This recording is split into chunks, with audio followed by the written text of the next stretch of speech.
Bien, estamos de vuelta con Tania Quispe. Tania, ¿cómo estás? Bienvenida a Rumbo Económico. Muchas gracias, Enrique. Encantada de estar en tu programa. Tania, tenemos, en fin, varios temas que conversar. Yo quería empezar preguntándote por un chisme. Me han contado que estarías planeando irte al Banco Mundial pronto. ¿Es eso cierto? Mira, en realidad desde que ingresé a la SUNAT me han estado enviando a todos lados. Así que ya no me sorprende nada. Ajá. Lo concreto es que sigo trabajando. Estoy en SUNAT, estamos haciendo proyectos muy interesantes y mi compromiso es poder sacar adelante a la institución en todo lo que es la proyección de largo plazo que tiene. ¿No hay plan de salida en este momento? Ningún plan de salida en este momento. Y voy a estar, como siempre lo he dicho, y es un buen punto, porque desde que se dio la ley de fortalecimiento de SUNAT, que se aprobó en diciembre del 2011, se le dio la oportunidad a la institución de tener estabilidad, digamos así, en términos del superintendente. Sí. Y esto ha permitido de que yo sea de repente hoy la superintendente que más tiempo más ya desde está que se creó logrando. la SUNAT, más o menos. Exactamente, sí. Ya tengo 36 meses en el cargo. Sí. Y con espero tener varios más. Con resultados además muy buenos que vamos a comentar en un rato. Pero yo quería empezar preguntándote algo que le preocupa a mucha gente y que creo que mucha gente le gustaría preguntarte, que es que en la última década la recaudación tributaria ha crecido más de 3 veces, pero la calidad de los servicios estatales no es que se haya triplicado, de hecho en algunos de ellos han caído, ¿no? La seguridad está peor hoy que lo que estaba hace una década, ¿no? Entonces, ¿cómo defender el actual sistema tributario que cobra más pero da menos? Mira, yo te diría que en realidad estamos en un proyecto país donde venimos logrando muy buenos resultados en varios indicadores que vamos viendo, ¿no? Cómo son el crecimiento económico que hemos tenido impresionante a lo largo de los últimos años, los niveles de inflación, el nivel de las reservas, el nivel de las inversiones, y lo que tenemos hacia adelante es una proyección país que sin duda es envidiable a nivel regional. Entonces, frente a esos escenarios, el hecho de mantener indicadores de altos niveles de evasión, niveles altos de informalidad, no van de acuerdo con el país que necesitamos. Tenemos que dar cambios sustanciales y desde ese punto de vista creemos que como peruanos tenemos que apuntar a ello, a tratar de emparejar el piso para todos y lograr disminuir fuertemente los niveles de evasión. Ahora, lo que a mucha gente le preocupa, y yo me imagino que esto está en su cabeza, está en la cabeza de la gente que evade, que no paga sus impuestos, es que los ciudadanos entregan su dinero al Estado, pero una gran cantidad de ese dinero ni siquiera se gasta, se queda en la caja pública. No tengo un dato acá que es interesante. En el 2013, por ejemplo, alrededor del 30% del presupuesto para adquisición de bienes de capital se quedó en la caja. Si sobra tanto dinero y el gobierno no sabe cómo gastarlo, ¿con qué legitimidad la SUNAT exige más dinero? De hecho, ¿no tendría sentido incluso bajar impuestos y dejar ese dinero en el bolsillo de la gente? Yo te diría en realidad que el trabajo de nosotros consiste en combatir la evasión, y el combate a la evasión, como te digo, es una herramienta fundamental para alcanzar el desarrollo y seguir apostando a este crecimiento económico del país. Lo que tú me dices respecto a lo que son los saldos fiscales, yo te diría que en realidad no es tu culpa, obviamente, ¿no? Pero tú eres la que recauda y eres la que lleva ese dinero que después se queda en caja. Me imagino que es frustrante para ti también. Más allá de eso, yo te diría que el país tiene muchas necesidades. Tenemos necesidades todavía en infraestructura, en resolver problemas fundamentales de educación, de salud. Y frente a ello, el Estado y todos nosotros necesitamos apostar a recursos hacia solucionar todas esas brechas. Tenemos también que fortalecer al Estado, y en eso estoy completamente de acuerdo. Tenemos que ir de la mano con el fortalecimiento de la capacidad operativa de nuestro Estado, trayendo capital humano que tenga capacidad para poder hacer frente a todos estos desafíos. Claro, pero yo me imagino que la gente piensa, oye, efectivamente somos un país con un montón de necesidades.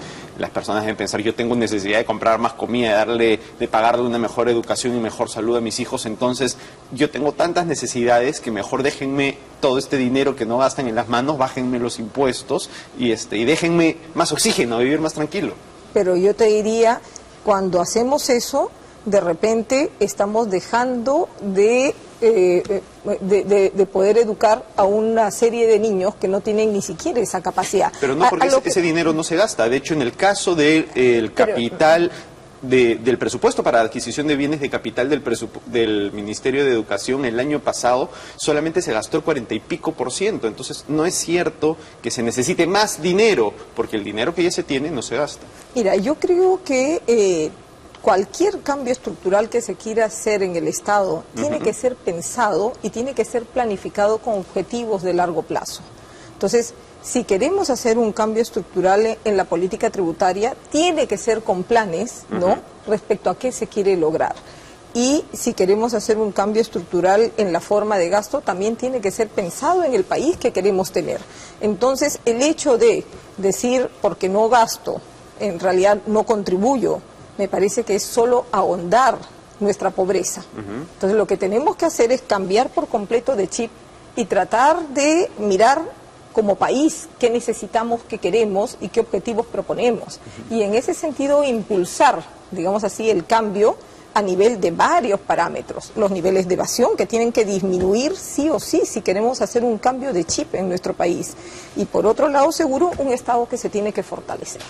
Un editorial del Comercio hace un par de días que se titulaba Bajen los tributos. Yo sé que a ti no te corresponde bajar los tributos, pero tú eres la experta en el tema. Comparaba las actuales tasas de impuesto a la renta e IGB en el Perú con las de otras economías competitivas. Y decía, si nosotros queremos ser competitivos en un mundo globalizado, debemos tener tasas impositivas similares, ¿no? Y mientras el impuesto a la renta corporativa en Perú es de 30%, decía el Comercio, en Singapur es de 17%, en Hong Kong 16.5%, Taiwán 17%. Y mientras el IGB en el Perú es 18%, en Singapur es solo de 7%, en Taiwán 5%, y en Hong Kong no existe. Entonces, partiendo de lo que tú dices, que deberíamos tener esta visión de largo plazo y como país no deberíamos estar pensando en una reforma del sistema tributario que apunte a bajar los impuestos y ser competitivos con estas economías. Sí, mira, en esa dirección yo te diría que cuando hablamos de una reforma del sistema tributario no es solo pensar en impuesto a la renta o en IGB. Tenemos que mirar en toda la estructura tributaria país que tenemos en el momento que definimos, ¿no?, cualquier cambio. Y ahí te diría que los países OECD, si bien es cierto, están bajando el impuesto a la renta, y tú ves cambios sustanciales en eso, otros impuestos, como el impuesto a las personas, andan todavía muy elevados. Y la estructura total de la carga tributaria país estás teniendo en cuenta es los países todavía europeos. elevado. Porque tienes en cuenta los países europeos que cobran impuestos, que es una locura lo que cobran impuestos, pero cuando ves economías, las economías asiáticas que son más competitivas, ves impuestos muy bajos. Sí, pero tú tienes que mirar qué cosas se están haciendo al costado, ¿no? Y los referentes que tenemos, que son los países OECD. Entonces, al costado, lo que tenemos son las economías con las que competimos, digamos así, no y más, no es, por ejemplo, que Singapur, es no es, Colombia, por ejemplo, Hong Kong, Chile. pero también Singapur, Ya. Hong Kong. Por eso, ¿por qué Pero medirnos eso, con nuestros vecinos que están, que son no nos medimos? mediocres como nosotros en desarrollo económico? ¿Por qué mejor no medirnos pues con las grandes economías competitivas, como por ejemplo las asiáticas? Porque en realidad tenemos que tener una visión integral, país, para empezar a ver cuáles son los objetivos que queremos. Entonces, nosotros nos decimos que tenemos que ser igual de competitivos o más competitivos que nuestros pares para ser atractivos ante la inversión privada, que es uno de los pilares para nuestro desarrollo. Sí, entonces, para ello te tienes que mirar al costado y tienes que ver cuán atractivos eres frente a tus países vecinos. Y por eso te digo Chile y Colombia, que son los países que tenemos al costado, digamos así, con los cuales competimos con los temas estos de ser atractivos. Entonces, frente a ello, yo te diría que la carga tributaria de Perú no es mayor a la de Chile y a la de Colombia. Es más, la de Colombia es mucho mayor a la de Perú. Perfecto. Y la de Chile, que está proponiendo ahorita un cambio tributario, o sea, con este cambio tributario que está proponiendo, va a tener una carga mayor a la de Perú. Okay. Entonces, competitivamente hablando, la carga tributaria de Perú va a empezar a ser la menor entre este grupo, que es que son los vecinos, digamos así, con los que más competimos. Tania, me están pidiendo un corte. Nos vamos a ir a una pausa y vamos a seguir conversando. Bien, nos vamos a un comercial y volvemos con Rumbo Económico. Bien, estamos de vuelta para seguir hablando con Tania Quispe. Tania, en un artículo publicado el sábado pasado, Alfredo Bular señalaba lo que para él serían dos vicios de la SUNAT, ¿no? Dice que la SUNAT, por un lado, capacita a los jueces encargados de resolver los temas tributarios y además financia sus juzgados. Entonces él decía, esto es pues es como que uno de los equipos en un partido de fútbol, no capacitar al árbitro y financiar el árbitro. Es esperable que el árbitro cobre penales a favor de ellos, ¿no? ¿Qué opinas sobre esto? Podría malinterpretarse eso, pero nada más lejano. En realidad, lo que hubo es una necesidad también del Ejecutivo y del país en fortalecer los juzgados. Y en la medida que se tengan juzgados tributarios, todos los contribuyentes van a estar más tranquilos con los procesos que ahí se generen, ¿no? Porque estamos hablando ya de juzgados especializados, que conozcan la materia. Entonces, dentro de ese objetivo, el MEF, ¿no?, necesitó recursos para poder cubrir el presupuesto de estos juzgados tributarios y esos recursos fueron obtenidos a través de la caja de SUNAT. Pero yo creo que es una medida temporal y los recursos se han canalizado a través del MEF y obviamente estos juzgados son totalmente independientes, no tenemos absoluta vinculación con ellos y eso te lo digo para la tranquilidad de todos.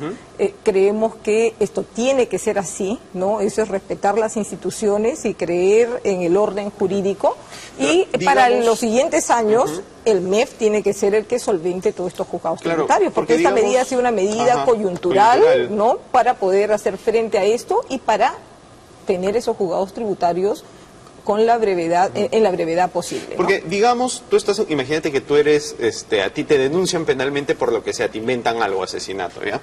Y resulta que cuando llegas al juicio, descubres que el juez había sido alumno de la parte que te está denunciando y además que resulta que su sueldo, por alguna razón extraña, es pagada por esa parte. ¿Te preocupas? Sí, obviamente, pero no es el caso. No es el caso porque estamos hablando de una institución que a través del MEF ha canalizado recursos y que no tiene vinculación absoluta hoy con este tema. Entonces yo dejaría este tema zanjado y quiero ser ahí muy clara y muy enfática en decir que hay autonomía plena en el funcionamiento de estos juzgados respecto a la injerencia de SUNAT, ¿no? Según un dato de marzo que tengo a la mano, se encuentran en litigio alrededor de 36.000 millones de soles. O sea, contribuyentes que dicen, oye, yo no debería haber pagado esta cantidad de plata. Es un monto muy alto, ¿no? Esto no revela cierta, no sé si arbitrariedad, pero poca predictibilidad en el cobro. O sea, ¿tanta plata se discute? Pero tienes que ver la cantidad de años que hay de discusión de esa plata. O sea, lo que pasa es que te estás refiriendo a las sumas de reclamo que están todavía en Tribunal Fiscal. Tribunal Fiscal tiene casos que datan de 1990 y poco, ¿no? O sea, estamos hablando de años pasados. Y la mayor cantidad de ese dinero tiene que ver con años pasados, porque tiene que ver con los casos más difíciles de resolver son precisamente los casos de mayores montos.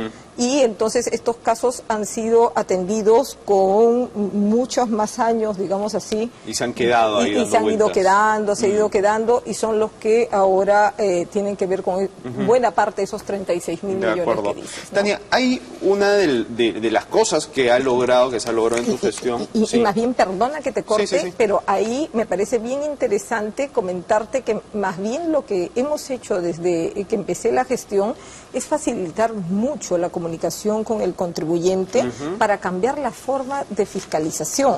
Y la idea es que hoy la fiscalización es el auditor que visita al contribuyente y que no se expresa con él a través de documentos, como antes sucedía, ¿no? Se iba el auditor y le llegaba al contribuyente ya la acotación y se empezaba, digamos así, la comunicación a través de los papeles en los siguientes procedimientos de reclamo, tribunal, poder judicial, etcétera. Hoy lo que se dice y se espera el auditor es que converse con el contribuyente y vaya a todas las instancias respectivas, llámese gerente financiero, gerente general, director o dueño de la empresa para las empresas pequeñas, para demostrar su posición. Y esto ha generado que el monto que recaudamos por inducción en fiscalización se haya crecido en 1.200% en lo que va de la gestión. Antes, lo que se cobraba en 2011, lo que se recuperaba en 2011 por los procesos de auditoría, eran 240 millones de soles. El resto se iba a reclamos y se iban a engrosar esos montos que señalas. Hoy, lo que se recauda por estos procesos son más de 3.000 millones, ahí tú debes de tener la cifra, más de 3.000 millones de soles. Entonces hemos dado un giro enorme en ese sentido, precisamente porque lo que queremos evitar es ir a reclamo, es ir a tribunal, porque ahí todos perdemos. Pierde el contribuyente, pierde SUNAT. Uno de los logros muy interesantes de tu gestión es que los ingresos tributarios han dejado de depender tanto del sector minero, ¿cierto? Y ahora se han, si quieres, diversificado, ¿no? Cuéntanos un poco sobre esto, porque creo que es un logro bien importante y creo que en general es algo muy importante para el país, ¿no? Mira, qué bueno que me haces esa pregunta. En realidad yo diría que lo más importante de lo que hemos hecho en estos 3 años es que hemos podido lograr una mayor estabilidad en la generación de ingresos fiscales para el Perú. Y que producto de esta mayor estabilidad incluso ha hecho que Moody's, y Moody's lo comenta dentro de su página principal como las razones para haber aumentado la calificación del Perú, dice que una de las razones ha sido la diversificación de los ingresos tributarios que ha ayudado a sostener la salud fiscal. ¿Cómo han logrado eso? Entonces, lo que hemos hecho acá es un trabajo con objetivos claros de combate a la evasión y ampliación de base tributaria, que terminó por observar sectores diferentes al sector minero, ¿no?, que tenían altos niveles de evasión, y empezamos a ir hacia ellos. Entonces se incrementó la fiscalización, se incrementó el control y se incrementó también la facilitación en estos sectores, y producto de ello nosotros hemos logrado un resultado histórico, que es el hecho de que la presión tributaria del resto de sectores de la economía, que durante años, una década, estaba en 13%, ¿no?, en el 2012, que fue el primer año completo de gestión, dio el salto a 14.7%. Y en el 2013 la presión tributaria se ha colocado en 15.4%. Entonces, esa presión tributaria de 15.4 lograda con el resto de sectores de la economía es un salto fundamental, digamos así, en términos de que nos ha generado una menor dependencia del sector minero, que es bueno ser menos dependientes. ¿Por qué? Porque nos da mayor salud fiscal, nos hace más predictivos en la generación de ingresos fiscales. Y producto de todas esas acciones, hoy podemos decirte que la recaudación esperada para este año, pese a que de repente el PBI va a ser menor a lo que habíamos esperado todos a inicios de año, la recaudación sigue creciendo. No se espera disminuir la recaudación. Eso es bien importante y nada, y revela pues que las cosas se están haciendo bastante bien. Hay otro dato que me pareció bien interesante que creo que hay que resaltar, que es la recaudación de los medianos y pequeños contribuyentes. Creció 83%, a mayor ritmo que la de los principales contribuyentes, que creció en 22%. O sea, finalmente no se está exprimiendo más a los grandazos, que es lo fácil, si no se está buscando pues expandir la base de contribuyentes, ¿no? Me encanta escucharte decir eso, porque sabes que hay muchas personas que han dicho que SUNAT siempre va a los mismos, y nosotros estamos tratando de comunicarnos para decir que eso no es así, que en realidad hemos hecho esfuerzos considerables para llegar a niveles de contribuyentes donde antes SUNAT no llegaba, y producto de ese esfuerzo que combate a la evasión y ampliación de base, los medianos contribuyentes han aumentado su participación en 83%, o sea, ha crecido la participación digamos así, el ingreso tributario de medianos contribuyentes se ha incrementado en 83% y la participación en los ingresos totales fiscales ha crecido del 19 al 26%. O sea, hoy medianos y pequeños contribuyentes contribuyen en 26% a los ingresos fiscales del Perú. Esto es muy saludable, ¿no? Y esto es parte de los objetivos en los cuales tenemos que seguir incidiendo para poder lograr lo que te digo, una salud fiscal, ¿no? Muy buena para el Estado, que además permita al Estado impulsar todas las obras necesarias para poder mejorar todas las brechas de las que hablábamos inicialmente. De acuerdo, sí, no, y además, como te digo, me parece que hay que resaltarlo porque revela que hay cosas que se están haciendo muy bien. Tania, te lo agradezco muchísimo, muchas gracias por venir a Rumbo Económico. A ti, Enrique, un gusto estar acá. Nos vamos a una pausa final y volvemos con el programa.